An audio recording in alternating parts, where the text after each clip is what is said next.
Hey guys, Prowl 1701 here, and today we're going to be ranking the 13th Doctor's era. This is, of course, the most recent era that we finished up, and we'll be looking at all of Jodie Whittaker's stories and ranking them on a tier list from worst, well, not from worst to best, but how I think they fall. We'll be ranking the good ones, of which there are some, and we'll be ranking the bad ones, of which there are a few. And we can all have fun with this one, can't we? So, of course, most of you guys know if you watch my tier list, I've been doing a lot of these lately. Ever since I found out how to do these, I love doing these. That you know that the C tier is average for me. So if something falls in C tier, it's just average. Anything above C is above average. Anything below C is below average. We do have a GOAT tier and a garbage tier as well. And let's get started. We're going to start with The Haunting of Villa Diodati. And that was a solid A for me. I need to rewatch it. I haven't rewatched it in a while, but I remember really liking it. It does a lot of things I like. The Subaru Conundrum. I'm not quite sure where I want to put it here. It has some things I like. It has some things that kind of put me off. I'm going to put it in average, but it does have some things I like. Ascension of the Cybermen. On its own, it'd be about a C, but since it's tied up so much with Timeless Children, I gotta put it there.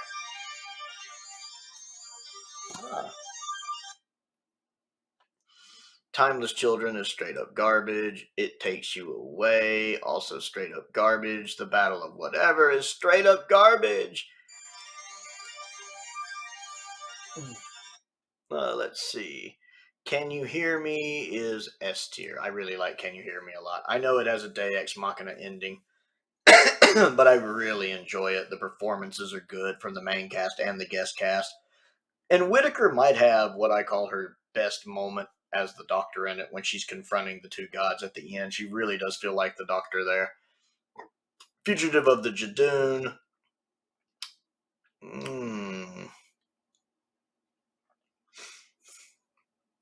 It is really good. Even if I don't like all the stuff it does with the lore. It is a lot of fun. I'm going to give it a B tier for now. I think if I was just ranking it as the Whittaker era, it would be A, but I can't help thinking, is it better than some stories that are out of the Whittaker era, which I'm really not supposed to be doing with this. It's supposed to be just for the Whittaker era. It really goes like right here, like in between them, like an A minus or a B plus. Ooh. Okay, just going by Whittaker era standards, we'll put it in A.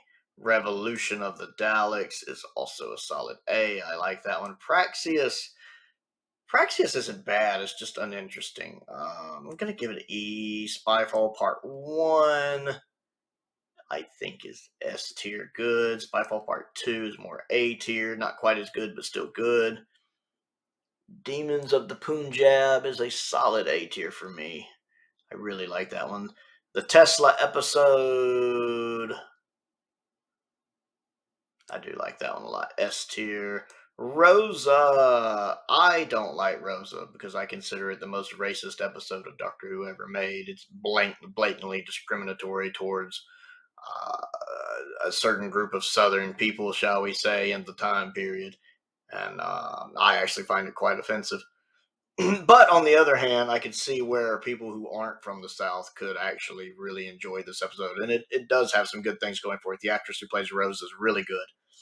And it does have some really good story beats, like when Ryan is in awe at being in the same room as Rosa Parks and Martin Luther King Jr. It's a pretty cool scene.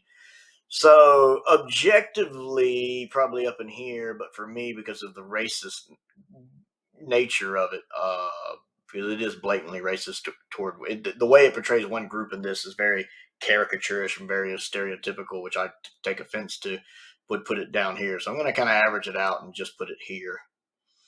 The Woman Who Fell to Earth. I'm always a little kinder to this one on a rewatch, but I think a little below average. Arachnids in the UK is garbage. Kerblam.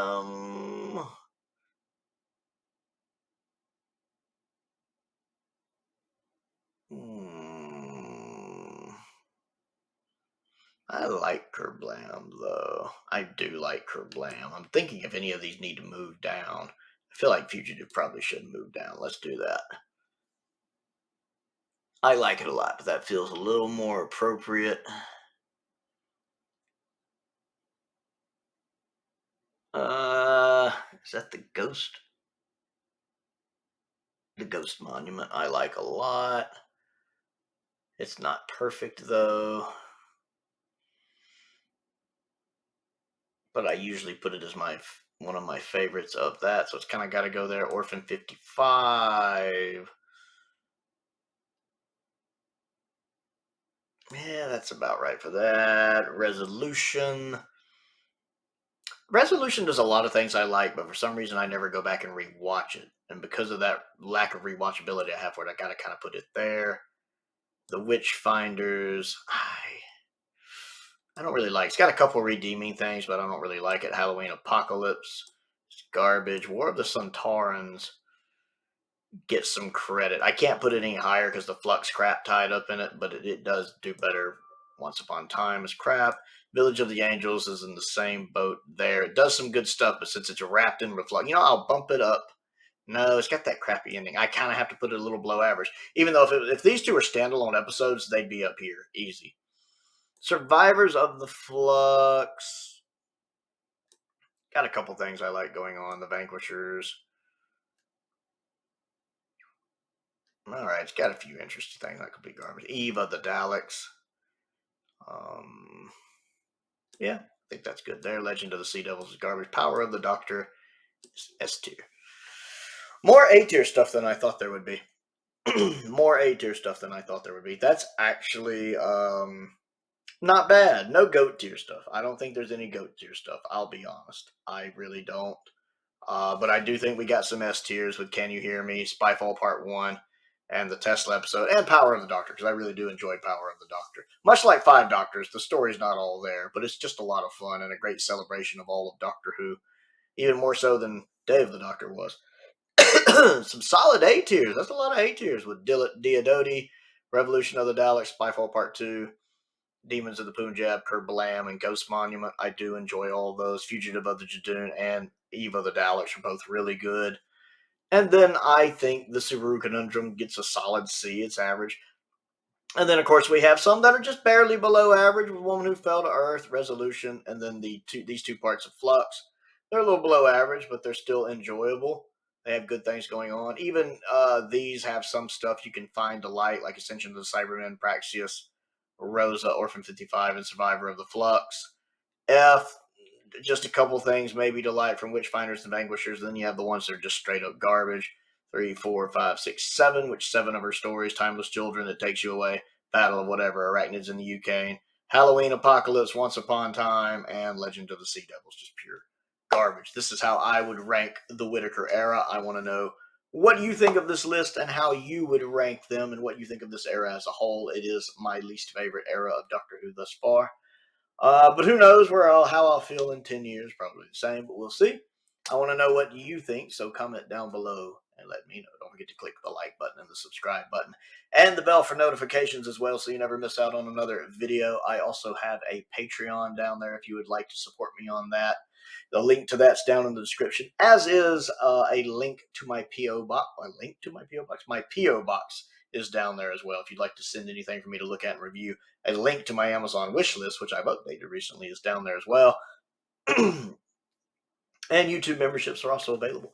I want to give a shout out to some of my top tier patrons, Stephen Crane, Colin Coney, and Finn Perkins. I do appreciate their support, as I do the support of all of my patrons. It does make a difference, and it is appreciated. And most importantly, thank you for watching.